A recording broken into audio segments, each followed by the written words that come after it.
લોકરક્ષક તથા PSI ભરતીના form ભરવાનું આવતીકાલ 4 એપ્રિલથી શરૂ થશે, જે 30 એપ્રિલે પૂર્ણ થશે. આજે આપણે વિડીયોમાં ઉમેદવારોના કેટલાક પ્રશ્નોના અંગે માર્ગદર્શન આપવાનો પ્રયત્ન કરીશું.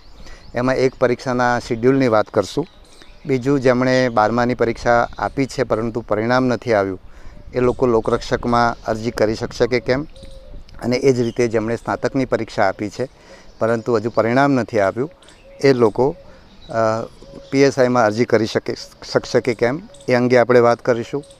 ઓનલાઈન ઓફલાઈન પરીક્ષા વિશે વાત કરીશું, પ્રતીક્ષા યાદી વિશે વાત કરશું અને મેડિકલ વિશે વાત કરશું. તો સૌથી પહેલાં આપણે પરીક્ષાના શિડ્યુલની વાત કરીએ તો ઉમેદવારો તૈયારી કરતા હોય તો કેટલાક ઉમેદવારો નોકરીની સાથે તૈયારી કરતા હોય તો ક્યારે પરીક્ષા લેવાશે એની જો આપણે શક્ય એટલી વહેલી જાણ કરીએ તો ઉમેદવારોને એમના આગળના કાર્યક્રમનું આયોજન કરતાં ફાવે. નોકરી કરતાં કઈ રીતે તૈયારી કરવી કે નોકરી છોડીને તૈયારી કરવી, કેટલા સમય પહેલાં છોડવી વગેરેનું માર્ગદર્શન મળે એટલા માટે આપણે પરીક્ષાની તારીખો વિશે વાત કરીશું. અને એમાં મેં ગઈકાલે મૂક્યું છે કે લોકરક્ષકની પરીક્ષા ટ્વિટર પર મેં ટ્વીટ કર્યું છે કે લોકરક્ષકની જે ભરતી પ્રક્રિયા છે મે 25માં પૂર્ણ થવાની શક્યતા છે અને પીએસઆઈની છે સપ્ટેમ્બર 25માં પૂર્ણ થવાની શક્યતા છે. તો આ કઈ રીતે થશે એની આપણે વાત કરીએ તો અત્યારે આપણે જ્યારે અને આપણે ઘણા બધા ઉમેદવારોના મનમાં એવો પ્રશ્ન થયો છે કે આ તો બહુ લાંબો સમય લાગી રહ્યો છે. તો હું એવો કોઈ વાયદો નથી કરવા માગતો કે હું તમને ટૂંકો વાયદો કરું અને પછી ખેંચાયા કરે. તમે ટૂંકા વાયદાને ધ્યાનમાં રાખીને તમે તમારું આયોજન કર્યું હોય અને પછી તમારે વધારે ને વધારે સમય જાય, એટલે એ રીતે હું નથી કરવા માગતો. એટલે આપણે શક્ય એટલી ઝડપ આપણે કરીએ છીએ અને ભૂતકાળમાં પણ આપણે કરી છે. ગયા વખતે આપણે લોકરક્ષકની જે ભરતી કરી એની અંદર ઓક્ટોબરના અંતની અંદર આપણે ફોર્મ ભરવાનું કામ પૂર્ણ થયું હતું. મને ખ્યાલ છે ત્યાં સુધી આઈ થિંક ઓક્ટોબરની મિડ નવેમ્બરમાં આપણું પૂર્ણ થયું હતું. 23 ઓક્ટોબરે આપણે જાહેરાત આપી હતી અને આપણે 3 ડિસેમ્બરે એની શરૂ કરી દીધી હતી શારીરિક કસોટી. તો આ વખતે પણ આપણે જ્યારે આ નિયમો બન્યા એટલે બીજા જ દિવસે આપણે જાહેરાત આપી દીધી છે. તલાટીની મતલબ જુનિયર ક્લાર્કની જે જાન્યુઆરી 31મી પરીક્ષા રદ થઈ હતી એ આપણે 9મી એપ્રિલે એ પરીક્ષા લઈ લીધી. એ જ રીતે તલાટીની ઘણા સમયથી પરીક્ષા બાકી હતી તો 9મી એપ્રિલે એક મોટી પરીક્ષા લીધા બાદ 7મી મે આપણે ઝડપથી બીજી પરીક્ષા લઈ લીધી. આવી બે મોટી પરીક્ષા એક બોર્ડ નજીકના સમયમાં લે એવું બહુ ગુજરાતમાં બન્યું નથી. એટલે આપણે બધી જ ઝડપ કરવા માગીએ છીએ અને એ તમને જોવા મળશે. એટલે આપણે આની વાત કરીએ તો 8મી એપ્રિલે આપણે 8મી માર્ચની આજુબાજુ આપણું જ્યારે નિયમો બન્યા એટલે બીજા જ દિવસે આપણે જાહેરાત આપી દીધી. આપણે જ્યારે અરજીઓ મંગાવીએ ત્યારે એની જે ફી ભરવાની હોય છે એના માટે આપણે સ્ટેટ બેંકની સાથે જે એને કનેક્ટ કરવાનું હોય છે એની અંદર સારો એવો સમય લાગે છે. અમને એવું હતું કે 31મી માર્ચ સુધી એ થઈ જશે, છતાં પણ અમે 3-4 દિવસ વધારે રાખ્યા. તો આજે એ પ્રક્રિયા પૂર્ણ થઈ છે એટલે આવતીકાલે આપણે એ કામ શરૂ કરી શકીશું. એટલે આપણે એમાં પણ કોઈ સમય બગાડ્યો નથી. 30મી એપ્રિલ સુધી આપણે ફોર્મ ભરવાનો સમય આપ્યો છે એટલે એટલા સમય આપવો જરૂરી હતો. 30મી એપ્રિલે આપણે જો ફોર્મ ભરવાનું પૂરું થાય તો એનો ડેટા પ્રોસેસિંગને એ બધું કરીએ તો અને એના માટેના ગ્રાઉન્ડ તૈયાર કરવા પડે, એમને તાલીમ આપવી પડે, કોલ લેટર ઇસ્યુ કરવા પડે 10 દિવસ પહેલાં. એ બધું કરવાની અંદર લગભગ 25 દિવસ જેટલો સમય જાય. એટલે આપણે 25મી મે પરીક્ષા શરૂ કરી શકીએ. એ વખતે ભર ઉનાળો હોય એટલું જ નહીં, 25 મે પરીક્ષા શરૂ કરીએ તો 5, 7, 10, 15 જૂનની આસપાસ ગુજરાતમાં ઘણા બધા વિસ્તારમાં, સૌરાષ્ટ્રમાં 5 જૂનથી 10 જૂનની વચ્ચે, 15 જૂનની વચ્ચે વરસાદ આવતો હોય છે. એટલે એ આખું આપણે ભરતીની પ્રક્રિયા શારીરિક કસોટીની પૂર્ણ ના કરી શકીએ. આપણે ભર ઉનાળામાં શરૂ કરીએ અને આખું વાતાવરણ બદલાતું રહે એટલે આપણે ત્યારે શરૂ ના કરી શકીએ. ચોમાસું આપણું 15 સપ્ટેમ્બરની આજુબાજુ પૂરું થતું હોય છે એટલે એના પછી આપણે શરૂ કરી શકીએ. પણ એ વખતે પણ ભાદરવા મહિનામાં ઘણી સારી એવી ગરમી હોય છે. એટલે જો આપણે ઓક્ટોબરમાં શરૂ કરીએ તો આપણે નવેમ્બર અંત સુધીમાં પૂરું કરી શકીએ. પણ મારી જે સમજ છે, કારણ કે અત્યારે તમે બધા ઉત્સાહમાં છો કારણ કે તમને ગ્રાઉન્ડ પર દોડવાનું શરૂ નથી થયું. દોડો ત્યારે તમે જ પછી પ્રશ્ન લઈને આવતા હો છો. ગયા વખતે આપણે જ્યારે લોકરક્ષકની ભરતી કરી ત્યારે આપણે એવું રાખ્યું હતું કે સવારે 7 વાગે આપણે ટેસ્ટ શરૂ કરીશું, જેથી કરીને અજવાળામાં વિડીયો બરાબર આવે અને કોઈ પ્રશ્ન, કોઈને કોઈ રજૂઆત હોય તો એ ચેક કરીને આપણે ઉમેદવારને બતાવી શકીએ. અમે પણ એની એક્ઝામિન કરી શકીએ. પણ ઉમેદવારો ખૂબ જ વહેલા આવી જતા હતા અને મારા પોલીસ અધિકારીઓ કે અધિકારીઓ કર્મચારીઓ જેમણે ગ્રાઉન્ડ ઉપર કામ કર્યું છે એને મારે ખાસ દાદ આપવી જોઈએ કે એમણે આખી પ્રક્રિયા બહુ વહેલી શરૂ કરી અને 7 વાગ્યાના બદલે અંધારામાં એમણે એ પ્રમાણે લાઇટિંગ ગોઠવ્યું જેથી કરીને વિડીયો બરાબર આવે અને સાથે સાથે બહુ પરીક્ષા વહેલી શરૂ થઈ જાય. અને મોટાભાગના કેન્દ્રો પર 8:30 વાગ્યાની આજુબાજુ પરીક્ષા પૂરી થતી હતી, છતાં પણ ઉમેદવારોની અમારી પાસે રજૂઆત આવતી હતી કે અમને મોડું દોડવું પડ્યું, અમને તડકો થઈ ગયો. અને તમારી જાણ માટે આપણે જ્યારે પરીક્ષા લઈ રહ્યા હતા એ 3 ડિસેમ્બરથી 29 જાન્યુઆરીની વચ્ચે આપણે પરીક્ષા લઈ રહ્યા હતા. ગુજરાતમાં 25 ડિસેમ્બરની આજુબાજુ શિયાળો શરૂ થાય છે, એટલે શિયાળો પીક ઉપર હોય છે. 25 જાન્યુઆરીએ કાશ્મીરમાં ને ત્યાં બધે બરફ વરસતો હોય છે, ત્યાં વખતે ગુજરાતમાં સૌથી વધારે ઠંડી ત્યારે શરૂ થાય છે. એના આગળનો ભાગ અને ફેબ્રુઆરીમાં ગરમી શરૂ થાય એટલે ટૂંકમાં 25 ડિસેમ્બરની આગળ 1 મહિનો અને પાછળ 1 મહિનો એ પ્રકારે પરીક્ષા ગોઠવી હતી. એવી ઠંડીની સિઝનમાં પરીક્ષા ગોઠવી હતી, છતાં પણ અમારી પાસે એવી રજૂઆત આવતી હતી. એટલે મે મહિનામાં શરૂ કરીએ કે ઓક્ટોબરની ગરમીમાં શરૂ કરીએ.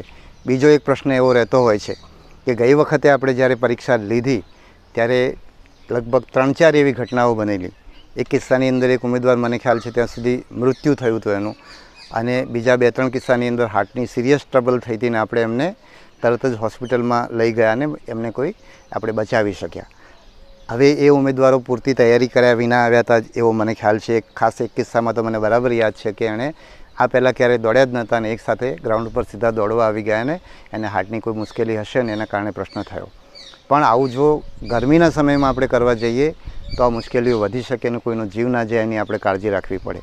બીજું, ગરમીનો સમય હોય ત્યારે પછી તમને સવારે 8 વાગે અને સવારના 6 વાગ્યાની વચ્ચે ગરમીનો ઘણો મોટો ફરક પડતો હોય છે અને એના કારણે જેમ બેચ મોડી થાય એમ ફેલ્યોર થવાની શક્યતા વધારે રહેતી હોય છે. એટલે સવારના 8:30 સુધી પરીક્ષા પૂરી કરી શકીએ અને ગરમીથી ઓછામાં ઓછી ગરમીમાં પૂરી કરી શકીએ એ રીતે આપણે આયોજન કરવા માગીએ છીએ. એટલે કાં તો આપણે ઓક્ટોબરમાં કરીશું જો ત્યારે ગરમી ઓછી હશે તો, નહીંતર આપણે દિવાળી 1 નવેમ્બરે છે એટલે 15 નવેમ્બરે આપણે આ પરીક્ષા શરૂ કરશું. અને આપણે કેટલી અરજી આવે છે એના આધારે આપણને ખબર પડશે કે કેટલો સમય આપણે આ પરીક્ષા લેવામાં થશે. ગયા વખતે 3 ડિસેમ્બરથી 29 જાન્યુઆરી એટલે લગભગ 2 મહિના જેટલો સમય હતો. આ વખતે આપણે જે સંમતિપત્રકની પ્રથા શરૂ કરી છે એટલે આપણે જો સંમતિપત્રક એડવાન્સમાં માગશું તો કદાચ આ સંખ્યા ઘટશે તો આપણે નવેમ્બરની 15 તારીખથી ડિસેમ્બરના અંત સુધીમાં આપણે તમારી શારીરિક કસોટી પૂરી કરી શકીશું એવું મને લાગે છે. જો સંમતિપત્રકના માધ્યમથી આપણે કરીએ તો આપણને કદાચ 15 દિવસ આપણે એમાં બચાવી શકશું. એટલે ડિસેમ્બર અંતની અંદર આપણે જ્યારે શારીરિક કસોટી પૂર્ણ થઈ જાય તો જાન્યુઆરી અંતની અંદર આપણે PSI અને લોકરક્ષક જાન્યુઆરી અંત એટલે ટૂંકમાં જાન્યુઆરી એન્ડથી માંડીને જાન્યુઆરી 30 તારીખથી માંડીને 15મી માર્ચે જ્યારે 10મા-12માની બોર્ડની પરીક્ષા શરૂ થાય એ પહેલાં આપણે PSI અને લોકરક્ષક બંનેની પરીક્ષા આપણે લેખિત પરીક્ષા લઈ શકશું એવું મને લાગે છે. હવે આપણે લોકરક્ષકની અલગ વાત કરીએ અને PSIની અલગ કરશું. તો લોકરક્ષકની આપણે ધારો કે ફેબ્રુઆરીની 15 તારીખની આજુબાજુ આપણે લીધી હોય તો આન્સર કીને બધું ફાઇનલ કરવામાં લગભગ 3-4 અઠવાડિયાનો સમય જતો હોય છે. એટલે માર્ચની 15 તારીખની આજુબાજુ આપણે એ કામ આન્સર કી ફાઇનલ કરીએ અને એ પછી આપણે જ્યારે રિઝલ્ટ ડિક્લેર કરીએ છીએ ત્યારે પછી 15 દિવસ આપવાની એવી જોગવાઈ છે કે જેમાં તમે તમારા ઓબ્જેક્શન રજૂ કરો છો. એટલે માર્ચની 30 તારીખ આવી ગઈ અને જ્યારે આપણે માર્ચની 30 તારીખની આજુબાજુ આપણે ફાઇનલ પરિણામ જાહેર કરીએ અને દસ્તાવેજ ચકાસણીની કામ કરવાની અંદર એના કોલ લેટર ઇસ્યુ કરવાના થાય છે જેની અંદર 10 દિવસનો સમય જતો હોય છે અને દસ્તાવેજ ચકાસણીની અંદર લગભગ 15 દિવસ જેવો સમય જતો હોય છે અને દસ્તાવેજ ચકાસણી થઈ ગયા પછી પરિણામ જાહેર કરવામાં એટલે આજે 30મી માર્ચે આપણે પરિણામ જાહેર કરીએ તો 30મી એપ્રિલ સુધીમાં આપણે એ પ્રક્રિયા પૂરી કરીએ અને મેમાં આપણે ફાઇનલ મેરિટ લિસ્ટ આપીને લોકોને નિમણૂક પત્ર આપી શકીએ એવું અત્યારે જે આયોજન અમારું છે એ પ્રમાણે આ રીતે. હવે PSIની વાત કરીએ તો PSIની પણ 15 ફેબ્રુઆરીની આજુબાજુ આપણે પરીક્ષા લઈએ તો એની અંદર 2 પેપર છે. એક જે ભાગ છે ઓબ્જેક્ટિવ ટાઈપ છે અને બીજો નિબંધલક્ષી છે. એક હેતુલક્ષી છે, બીજો નિબંધલક્ષી છે. હેતુલક્ષી પરીક્ષાની અંદર જે લોકો પાસ થાય એના નિબંધલક્ષી પ્રશ્નપત્રો તપાસવાના છે. એટલે નિબંધલક્ષી પ્રશ્નપત્ર એટલે કે ગુજરાતી અને અંગ્રેજીનું પ્રશ્નપત્ર કે જેમાં તમને લાંબુ લખવાનું છે અને એનું એટલે કે આપણે 15 ફેબ્રુઆરીની આજુબાજુ એ પરીક્ષા લઈએ તો આપણે એની અંદર પણ આન્સર કીને બધું ફાઇનલ જે હેતુલક્ષી પ્રશ્નપત્ર છે એની આન્સર કી આપણે ફાઇનલ કરીએ એટલે 15મી માર્ચ સુધીમાં આપણે એનું પહેલા ભાગનું પરિણામ જાહેર કરીએ અને એમાં જે લોકો પાસ થયા છે એના પછી નિબંધલક્ષી જે પ્રશ્નપત્ર ગુજરાતી અંગ્રેજી ભાષાનું છે તપાસવાનું થાય. એટલે 15 માર્ચે આપણે એમનું પરિણામ જાહેર કરીએ તો અત્યારની જોગવાઈ એવી છે કે જે લોકોનું એમાં પાસ થાય છે, પરીક્ષા બધાની લેવાની છે, નિબંધલક્ષી પ્રશ્નપત્ર પણ બધાનું લેવાનું છે અને એમાંથી જે લોકો પાસ થાય છે એ લોકોના જ પ્રશ્નપત્રો તપાસવાના છે. બરાબર. અમે સરકારને લખ્યું છે કે આને 2 ભાગમાં પરીક્ષા લઈએ, હેતુલક્ષી પરીક્ષા લઈએ અને હેતુલક્ષીમાં જે લોકો પાસ થાય એવું એ લોકોની નિબંધલક્ષી પરીક્ષા લેવાની થાય તો અમે ઝડપથી કરી શકીએ અને એમાં જેટલા લોકો પાસ નથી થયા એ લોકોના પ્રશ્નપત્રો એ લોકોની જવાબ વહીઓ અલગ કરી અને બાકીનાની લેવાની જે છે એ બાકીના પ્રશ્નપત્રો તપાસવાની જે પ્રક્રિયા છે એની અંદર જે સમય લાગે એ સમય આપણે બચાવી શકીએ. એટલે અમે સરકારને એવું સજેસ્ટ કર્યું છે જો નિયમોમાં ફેરફાર થશે તો પહેલો ભાગ આપણે હેતુલક્ષીનો પહેલો લઈ એનું પરિણામ બહાર પાડી અને પછી નિબંધલક્ષી પરીક્ષા લઈએ તો એ પરીક્ષા લેવાની પ્રોસેસ પણ સરળ બને અને બધાની જે લોકો પાસ નથી થયા એ લોકોએ એ પેપર આપવું પણ ના પડે. એટલે એ રીતનું થઈ શકે એટલે અમે સરકારને એ રીતની ભલામણ કરી છે. છતાં પણ અત્યારના નિયમ મુજબ આપણે જોઈએ તો 15 માર્ચની આજુબાજુમાં આપણે હેતુલક્ષીનું પરિણામ બહાર પાડીએ પછી જે લોકો પાસ થયા છે એવા લોકોનું આપણે નિબંધલક્ષી પ્રશ્નપત્ર તપાસવાનું થાય. ગયા વખતનું PSIનું જે પરિણામ છે એ પ્રમાણે 40% લોકો 40% ઉપરના જે માર્ક્સ ગણીએ તો ગયા વખતે 1 લાખ લોકોએ PSIની પરીક્ષા આપી હતી. એમાંથી 40% ઉપર લગભગ 41,000 લોકો હતા. એટલે કે 40,000 લોકોનું નિબંધલક્ષી જે ગુજરાતી અંગ્રેજીનું પેપર છે તપાસવાનું થાય. GPSCની અંદર વર્ગ 1-2ની જે પરીક્ષા લેવામાં આવે છે જેની અંદર 2500ની આજુબાજુ વિદ્યાર્થીઓ હોય છે અને 6 પેપર હોય છે એટલે 30,000 લોકોની પરીક્ષાના પ્રશ્નપત્રો તપાસવામાં એમને 4 મહિના અથવા એનાથી વધારે સમય થાય છે. એટલે જો આપણે 15મી માર્ચ પછી એ પ્રશ્નપત્ર તપાસવાનું શરૂ કરીએ અને એને અલગ પાડીને તપાસવાનું શરૂ કરીએ તો આપણા કિસ્સાની અંદર 5 મહિના જેટલા સમયની આપણે તૈયારી રાખવી પડે. એટલે એપ્રિલ, મે, જૂન, જુલાઈ અને ઓગસ્ટ. એટલે મોડામાં મોડા ઓગસ્ટ મહિનામાં આપણે એમનો પ્રશ્નપત્ર તપાસી અને ઓગસ્ટના અંતમાં આપણે એમનું પરિણામ આપી શકીએ એવું અત્યારે જણાય છે. અને પછીનો 1 મહિનો જે છે એ આપણે એમનું ડોક્યુમેન્ટ વેરિફિકેશન કરવાનું થાય. એટલે એક આ મુદ્દો આપણે આ રીતે ટૂંકમાં આ બંને પરીક્ષાઓ લઈ શકાય એવું અત્યારે અમને દેખાય છે. એટલે ઉમેદવારોને ખ્યાલ આવે કે એમણે કઈ રીતે તૈયારી કરવી.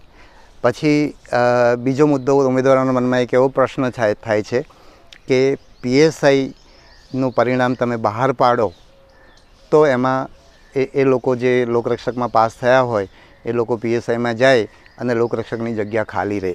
આ વખતે એમનું ઉમેદવારોનું જનરલી કહેવું છે કે 1,000 જેવી જગ્યા, પણ એ PSIની કારણ નહીં. PSIની આ વખતે 1300ની આજુબાજુ જગ્યાઓ હતી તો એટલી જગ્યાઓમાંથી લોકરક્ષકમાં પાસ થયા હું માનું છું 150-200 હશે, મને અત્યારે યાદ નથી આંકડો, પણ આ વખતની PSIની આપણી જગ્યા બહુ ઓછી છે એટલે 50 લોકો કે બધીને 100 લોકો આમાં પાસ થાય એટલે એટલી જ જગ્યાઓ ખાલી રહે. એટલા માટે પ્રતીક્ષા યાદી કે બહુ જગ્યાઓ ખાલી રહી જશે એ વિચાર કરવાનો રહેતો નથી અને એના કારણસર લોકરક્ષકની પરીક્ષાનો વિલંબ કરવાની જરૂર નથી.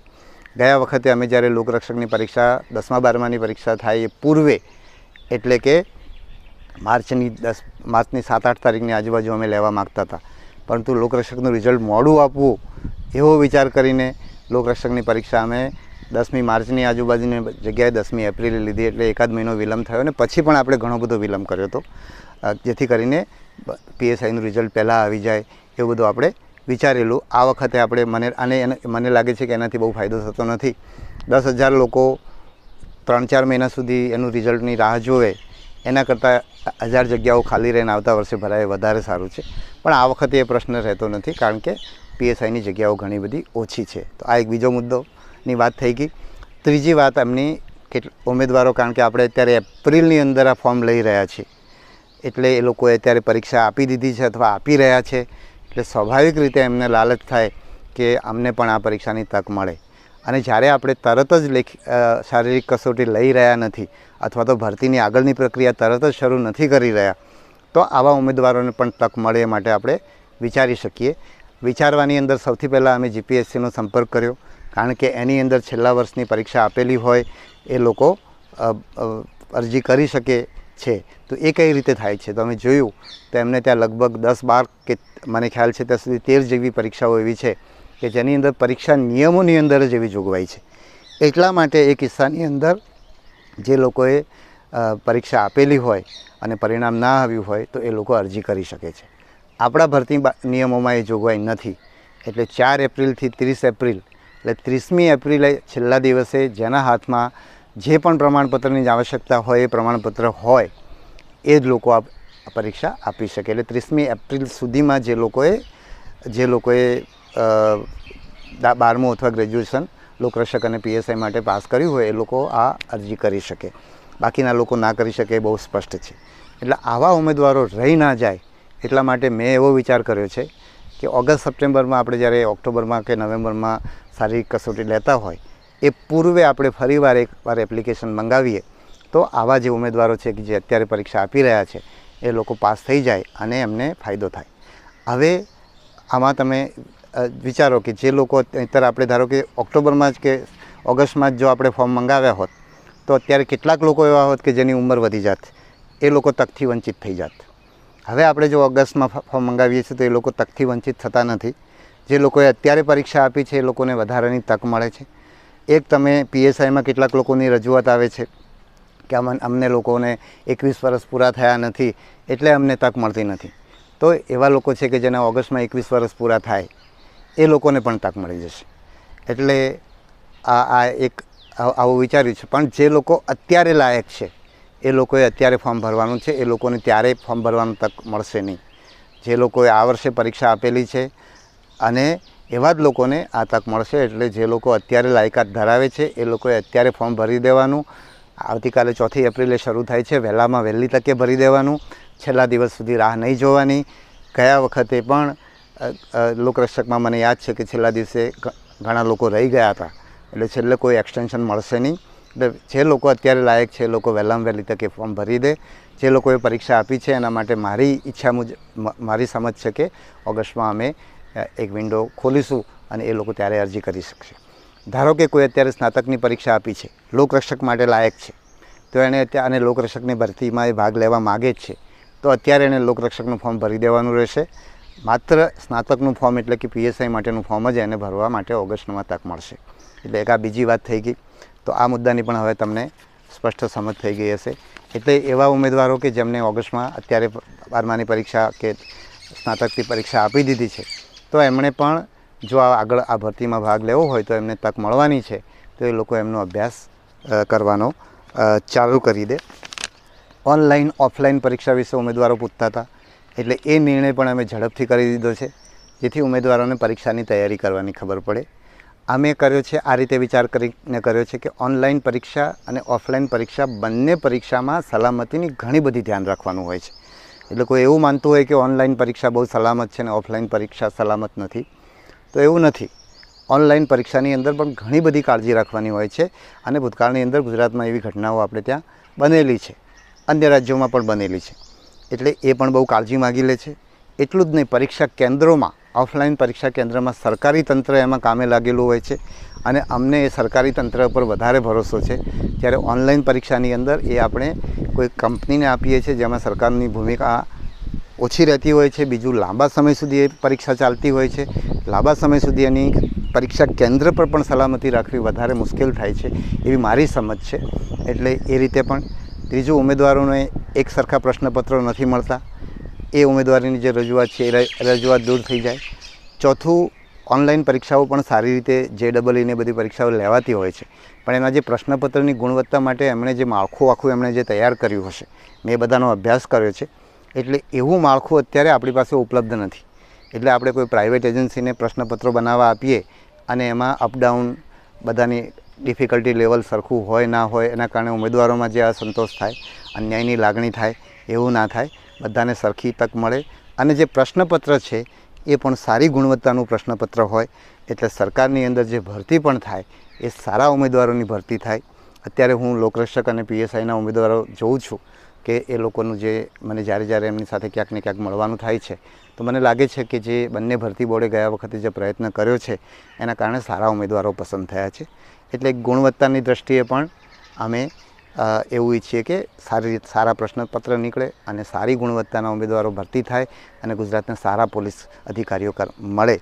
તો એ દૃષ્ટિએ પણ અમે ઓનલાઈન ઓફલાઈનને આ રીતે જોયું છે. અને ફરીવાર કહું કે બંને પરીક્ષાની અંદર સિક્યોરિટીનું પૂરેપૂરું ધ્યાન રાખવું પડે છે. અત્યારે આપણે ગૌણ સેવા જે ભરતી લઈ રહી છે, પરીક્ષાઓ લઈ રહી છે, તો એ લોકો પણ એવું ના માનો કે એમણે ઓનલાઈન પરીક્ષા લીધી છે એટલે એ કંઈ ચિંતા ના કરતા હોય.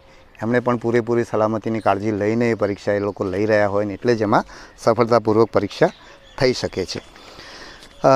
બીજું કેટલાક ઉમેદવારો રજૂઆત કરતા હોય છે કે ઉંમર અમારી થઈ ગઈ છે, થોડીક ઉંમર વધી જાય, અમારી ઊંચાઈ થોડીક ઓછી છે અને થોડીક ઊંચાઈ ઓછી થઈ જાય, બરાબર.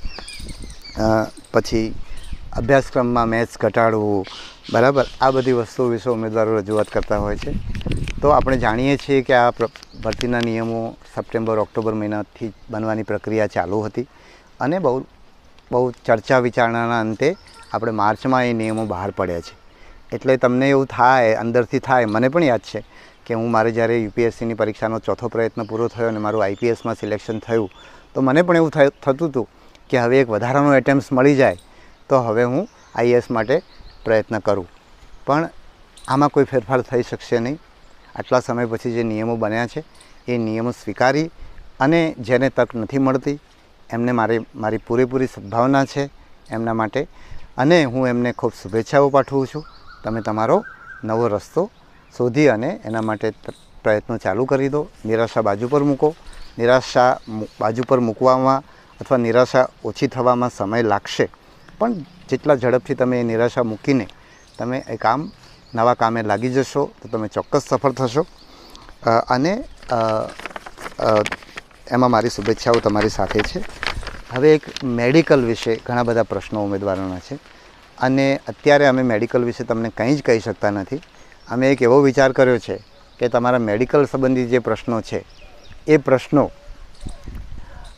પ્રશ્નો અમે મેડિકલ બોર્ડ જે આ કામ કરતું હોય છે એને લખીને મોકલીએ અને એના તરફથી અમને કોઈ માર્ગદર્શન મળે તો અમે માર્ગદર્શન વેબસાઇટ ઉપર મૂકશું ઉમેદવારોના માર્ગદર્શન માટે. એ જ રીતે અભ્યાસક્રમની અંદર પણ ઉમેદવારો જે કેટલાકને એવું થાય છે કે ભાઈ આમાં ગણિત વધારે છે, તો આપણો પ્રયત્ન એ રહેશે કે બધા લોકોને, તમને જે કોમર્સ કે જે લોકો સાયન્સ નથી ભણ્યા કે જે લોકો ગણિત ઓછું ભણ્યા છે એ લોકોને ગણિતની તકલીફ થશે એવું એમના મનમાં ખ્યાલ છે. તો એમને ન થાય ને બધાને સરખો, કારણ કે આપણી પરીક્ષાનું લાયકાતનું ધોરણ આપણે સાયન્સનો બેકગ્રાઉન્ડ ધરાવનાર કે ગણિતના બેકગ્રાઉન્ડ ધરાવનાર આપણે નથી લેતા. આપણે એક 12મા ધોરણનું પાસ લોકરક્ષકના કિસ્સાની અંદર અને પીએસઆઈના કિસ્સાની અંદર સ્નાતકને લઈએ છીએ. તો બધા જ સ્નાતકો પીએસઆઈના કિસ્સાની અંદર અને બધા જ 12મા ધોરણમાંના વિદ્યાર્થીઓ લોકરક્ષકના કિસ્સામાં સરખી તક મળે એ રીતે પ્રશ્નપત્ર તૈયાર થાય એ માટેનો આપણે પ્રયત્ન કરશું. અને એની અંદર મેં અગાઉ કહ્યું હતું એમ ઉમેદવારોને જુદી જુદી રીતે હું મળવા પણ માગું છું. અત્યારે પણ તમે મારી ઓફિસે આવી શકો છો. એટલે હું તમને બધાને સાંભળીશ તો મને ખબર પડશે કે તમારી ચિંતા શું છે, તમને બધાને સરખા લેવલે તક મળે એ માટે મારે શું કરવું જોઈએ એ હું પોતે સમજવા માગું છું. તો તમે પણ આવીને મને મળી શકો છો. અને હું એ કહીશ કે હું વિદ્યાર્થીઓને મળવા માગીશ. વિદ્યાર્થીઓના જે કેટલાક કોચિંગ ક્લાસવાળા મને મળવા આવે કે ભાઈ વિદ્યાર્થીઓના પ્રશ્નો અમે લઈને આવીએ છીએ, તો હું કોચિંગ ક્લાસને વિદ્યાર્થીઓના પ્રતિનિધિઓ નથી ગણતો. કારણ કે કોચિંગ ક્લાસ એક બિઝનેસ છે.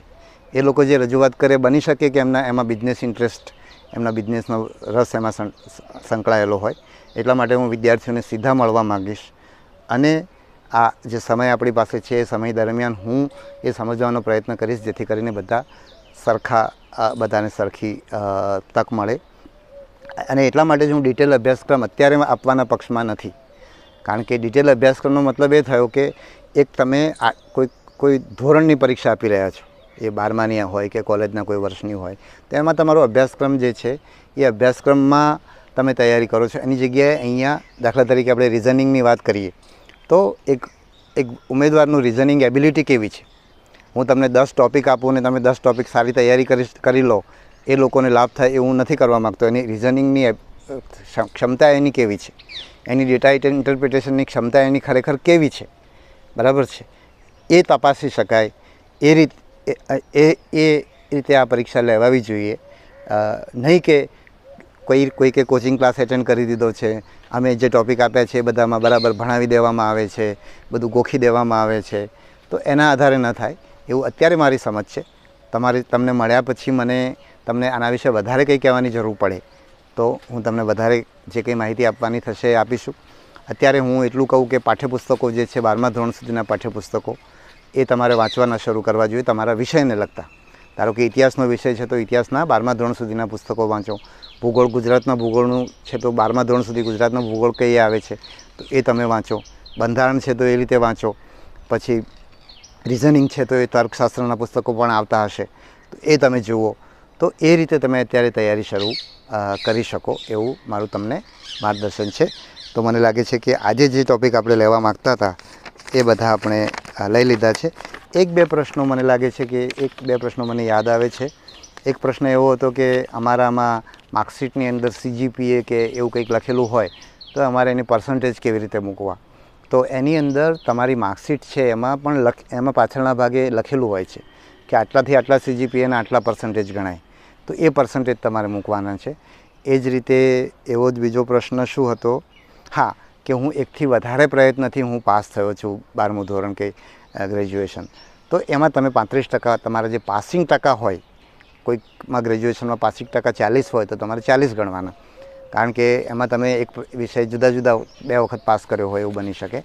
તો ત્યાં તમે પાસિંગ પર્સન્ટેજ તમારે લખવા જોઈએ.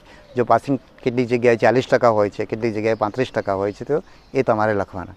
બીજું, એ લખવાથી કોઈ ફરક એટલા માટે નથી પડતો કે તમે 12મામાં કેટલા ટકા મેળવ્યા છે કે તમે ગ્રેજ્યુએશનમાં કેટલા ટકા મેળવ્યા છે એનાથી તમારું મેરિટ નક્કી નથી થતું. સિવાય કે જ્યાં ટાઈ થતી હોય, ખાસ કરીને લોકરક્ષકના કિસ્સાની અંદર જ્યાં ટાઈ થતી હોય ત્યાં આપણે તમારા એ ધોરણોના માર્ક્સ ગણવાના છે. તો સ્વાભાવિક છે કે જે લોકો એકથી વધારે પ્રયત્ન કર્યા હોય તો એને મિનિમમ માર્ક્સ જ ગણાય.